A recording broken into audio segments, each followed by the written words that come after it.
আপনারা সবাই জানেন স্বৈরাচারী হাসিনা সরকার 15 থেকে 16 বছর এদেশের মানুষের উপর কি অমানবিক নির্যাতন নিষ্পেষণ চালিয়েছেন।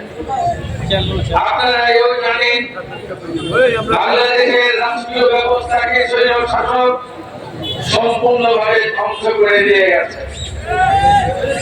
একটি দেশ পরিচালিত হয় সেই দেশের প্রশাসনিক অবস্থার উপর শাসক জনতার নেতৃত্বদানকারীরা তাদের সততা এবং নিষ্ঠার উপর। আপনারা জানেন শেখ হাসিনার স্বৈর শাসন আমলে দেশের যতগুলা প্রতিষ্ঠান ছিল সমস্ত প্রতিষ্ঠানগুলোকে তাদের স্বার্থে ব্যবহার করে সমস্ত প্রতিষ্ঠানগুলোকে ধ্বংস করে দিয়েছিল। 1971 সালে আমরা মহান মুক্তিযুদ্ধে অংশগ্রহণ করেছিলাম।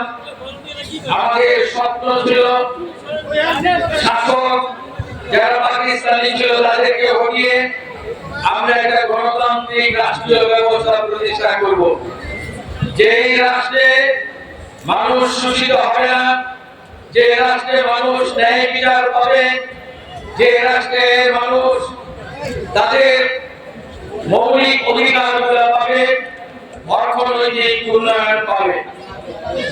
সেই মহান মুক্তিযুদ্ধে যারা শাহাদত বরণ করেছে আপনারা জানেন কত ত্যাগ এবং শাহাদতের বিনিময়ে আমরা আমাদের বাংলাদেশকে স্বাধীন করেছি। এই সেই জালকুড়ি সিদ্ধিগঞ্জ থানার মধ্যে সবচেয়ে বেশি মুক্তিযোদ্ধা ছিল। আমার সহকর্মী হিসাবে মুক্তিযুদ্ধে অংশগ্রহণ করেছে। আমি যখন ছাত্র ছিলাম কোথায় হাই স্কুলে এই জালকুড়ির অসংখ্য বন্ধু একসাথে আমরা সেদিন পড়ালেখা করেছি, খেলাধুলা করেছি, আমরা ছাত্র সংগঠন করেছি।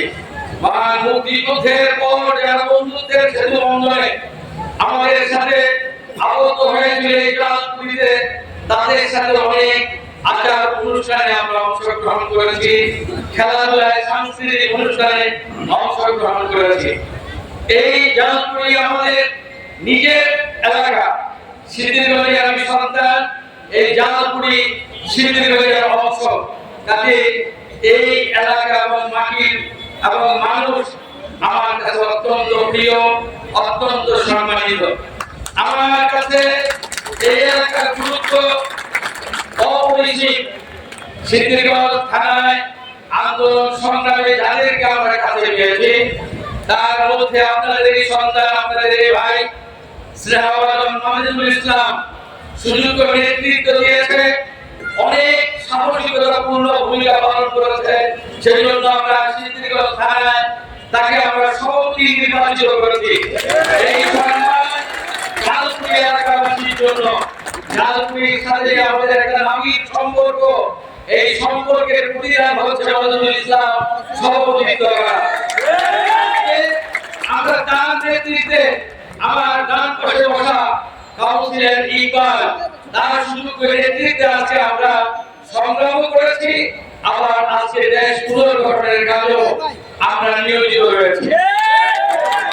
আপনারা জানেন স্বৈর শাসক যখন এই দেশে গণতন্ত্রকে সম্পূর্ণভাবে ধ্বংস করে দিয়েছিল, তখন আমরা এদেশের সর্ববৃহত্তম রাজনৈতিক দল বিএনপি, যে বিএনপিকে প্রতিষ্ঠা করেছে শহীদ প্রেসিডেন্ট জিয়াউর রহমান, বিশ্বের মানচিত্রে বিশ্বের দরবারে তিনি নেতৃত্ব দিয়ে বাংলাদেশের মানুষকে মর্যাদা প্রতিষ্ঠিত করেছেন। তারপর আবার তার সহকর্মী দেশনেত্রী বেগম খালেদা জিয়া আপসীন সংগ্রাম এবং নেতৃত্বের মাধ্যমে গণতন্ত্র প্রতিষ্ঠার আন্দোলনে ভূমিকা রেখে এদেশের সবচেয়ে জনপ্রিয় নেত্রী হয়েছেন।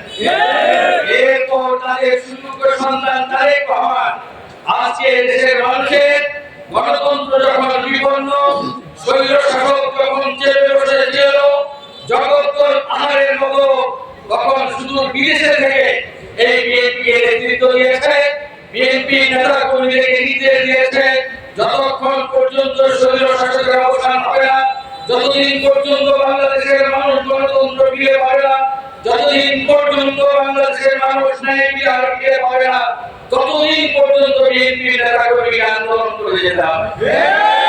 আমরা তার নির্দেশনায় 15-16 বছর আমরা স্বৈর শাসকের বিরুদ্ধে আন্দোলন সংগ্রাম করেছি।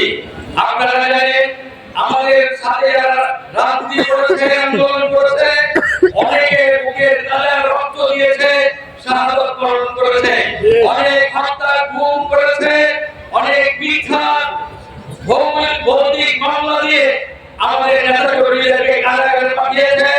আমরা পরিবার পরিজন থেকে বিচ্ছিন্ন হয়ে কি মানবত জীবন যাপন করেছি আপনারা জানেন। কারণ আপনাদের এই জালপুরি গ্রামে অনেক নেতা কর্মী জেল খেটেছে, অনেক মিথ্যা মামলায় এলাকা ছেড়ে পরিবার পরিজন ছেড়ে বিনীত জমি কাটিয়েছে। তারপর আমরা জমি থেকে নাই, আমরা শাসকদেরকে ভয় করি নাই, ভুলের ভেড়কে ভয় করি নাই, মিথ্যা মামলা মোকদ্দমাকে ভয় করি নাই। আমরা আন্দোলন সংগ্রাম অব্যাহত রেখে চলেছিলাম। এরপর ধারাবাহিকতায় আপনারা দেখেছেন যে জুলাই আগস্ট মাসে গণ অভ্যুত্থান ঘটেছে। আমাদের স্নেহভাজন আমাদের ছেলে মেয়েরা রাস্তায় নেমেছে, ছাত্রছাত্রীরা তাদের সাথে নেমেছে এদেশের অগণিত বিভিন্ন পেশাজীবী মানুষ এবং রাজনৈতিক দলের আমরা যারা ছিলাম নেতা কর্মীরা। এই আন্দোলনে কি পরিমাণ ত্যাগ স্বীকার করতে হয়েছে জানেন? স্বৈরাচারী শাসক শেখ হাসিনা আমাদের তরুণদের, ছাত্রদের মুখে, শিশুদের মুখে গুলি ছুড়তে নির্দেশ দিয়েছে। পুলিশকে, বিভিন্ন বাহিনীকে নিরস্ত্র মানুষের উপর কিভাবে গুলি করেছে, কিভাবে নিষ্ঠুরভাবে তাদের জীবন কেড়ে নিয়েছে আপনারা সব দেখেছেন। অনেক রক্ত, অনেক ত্যাগের বিনিময়ে আন্দোলন চূড়ান্ত রূপ পরিগ্রহণ করেছে। 5 আগস্ট স্বৈরাচারী শেখ হাসিনা এই দেশ ছেড়ে পালিয়ে যেতে বাধ্য হয়েছে। তার সাথে আত্মগোপন করেছে তার দোসর যারা ছিল স্বৈর শাসকে, তারা আজকে বিভিন্ন দেশে পালিয়ে গেছে, আবার কেউ আত্মগোপন করে আছে। দিনের পর দিন আবার তারা গ্রেফতার হচ্ছে। আপনারা জানেন স্বৈর শাসক শেখ হাসিনার উল্লেখযোগ্য এক গডফাদারের জন্ম হয়েছিল এই নারায়ণগঞ্জে। যার নাম শামীম ওসমান। 2001 সালে আপনারা যখন ভোট দিয়ে আমাকে বিপুল ভোটে বিজয়ী করেন, জাতীয় সংসদ সদস্য নির্বাচন করেন, সেই রাতেই বোরকা পরে সে তার সহকর্মীদের ছেড়ে এরপর আবার দেশে ফিরে এসে সেই সংগ্রামীদেরকে আবার সংগঠিত করে। এই সুসংগঠিত করে এই 15-16 বছর সন্ত্রাসী কার্যক্রম পরিচালনা করেছে, অনেক জুলুম অত্যাচার নির্যাতন করেছে। আপনারা জানেন বহু হুমকি ধুমকি দিয়ে আমাদেরকে বলেছে আমরা যদি মাটির নিচেও থাকি সেই মাটির নিচের থেকে বিএনপি নেতা কর্মীদেরকে খুঁজে বের করবে। বলেছে বিএনপির কোন নেতা কর্মী, আমাদের কোন নেতা কর্মী নারায়ণগঞ্জে থাকতে পারবে না। আমরা সেদিন বলেছি, তার এই হুঙ্কারের বিপরীতে বলেছি সে কত বড় বাহাদুর, কত বড় শক্তিধর, কত বড় বীর পুরুষ আমরা জানি। 2001 সালে বোরকা পরে পালিয়েছে। আমি বারবার বলেছি আবার সে বোরকা পরে পালিয়ে যাবে, তাকে কেউ খুঁজে পাবে না।